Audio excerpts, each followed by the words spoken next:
Saya punya pertanyaan yang ingin saya ajukan kepada Bapak dan juga kepada para penyidik Polda NTT. Pertanyaannya sederhana sekali. Bagaimana jika persoalan pembunuhan ini terjadi menimpa anggota keluarga Bapak-Bapak? Dan kemudian ada orang atau pihak tertentu yang datang menyatakan niatnya ingin membantu Bapak-Bapak untuk mengungkap fakta-fakta lapangan. Pertanyaannya, apakah Bapak-Bapak juga akan membungkam langkah dari orang atau pihak yang berniat membantu Bapak-Bapak itu?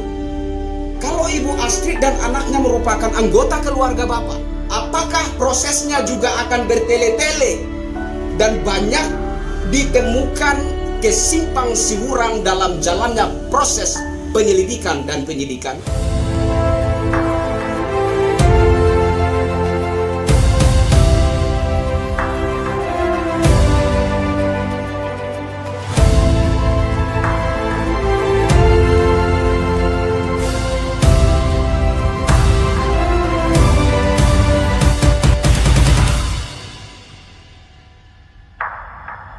Halo Indonesia, saya Kristianto Yin Oni, salam NKRI.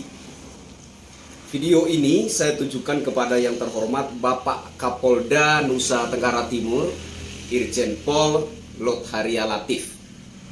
Halo Bapak Kapolda, salam hormat dari saya. Perkenalkan Kristianto Yin Oni, rakyat Selatan. Saya lihat statement Bapak. Bapak mengatakan malam-malam Bapak turun ke TKP di mana mayat seorang ibu yang bernama Astrid dan anaknya ditemukan. Bapak katakan bahwa itu adalah bukti keseriusan Polri, dalam hal ini Polda NTT, dalam mengungkap kasus pembunuhan Ibu Astrid dan anaknya.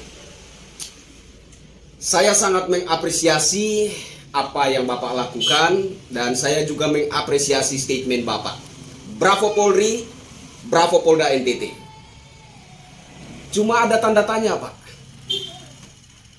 TKP yang Bapak maksudkan adalah TKP penemuan jenazah Ibu Astrid dan anaknya, bukan TKP tempat terjadi pembunuhan. Ini yang ingin saya pertanyakan kepada Bapak. Dan saya rasa ini juga menjadi pertanyaan masyarakat luas. Kenapa hingga saat ini Polri, dalam hal ini Polda NTT, belum mampu mengungkap TKP tempat kejadian pembunuhan itu? Ada apa, Pak?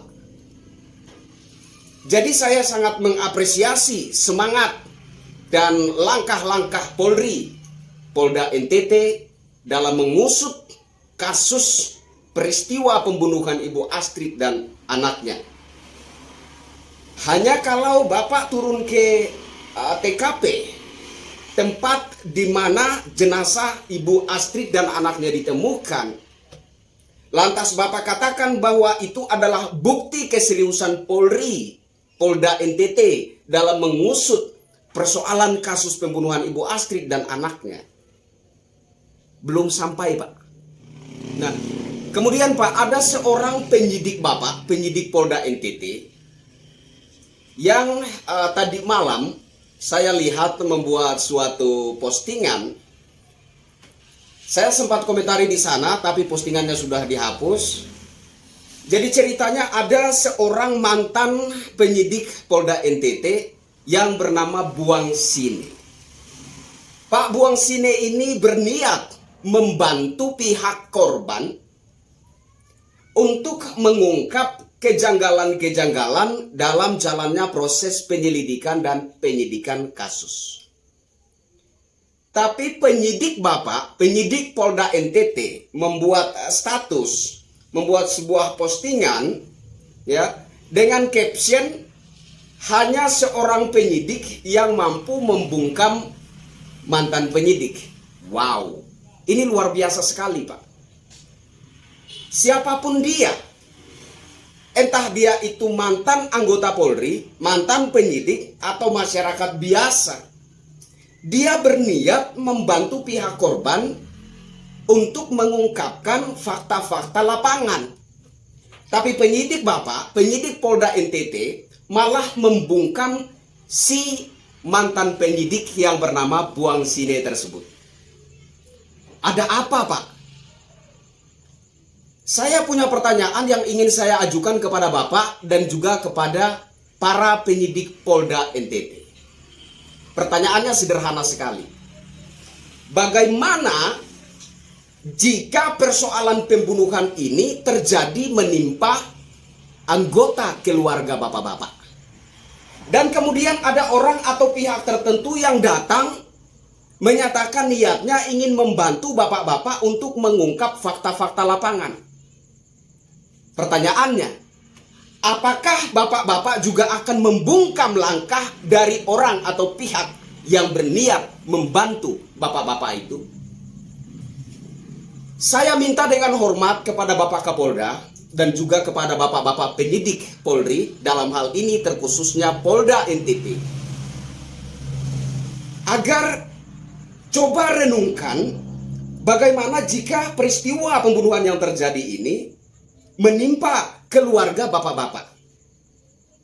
Bagaimana jika Ibu Astrid adalah saudara Bapak, saudara kandung Bapak, anggota keluarga Bapak? Bagaimana, Pak? Coba Bapak renungkan. Kalau Ibu Astrid dan anaknya merupakan anggota keluarga Bapak, apakah prosesnya juga akan bertele-tele dan banyak ditemukan kesimpang siuran dalam jalannya proses penyelidikan dan penyidikan? Hanya itu pertanyaan-pertanyaan sederhana dari saya. Mohon maaf bila ada buah bahasa yang kurang berkenan di hati Bapak-Bapak. Begitulah cara rakyat jelata menyatakan pendapatnya. Saya Kristianto Yenoni, rakyat jelata. Salam hormat untuk Bapak-Bapak Polri, Polda Nusa Tenggara Timur, dan teristimewa hormat untuk Bapak Kapolda Nusa Tenggara Timur. Bravo Polri, terima kasih.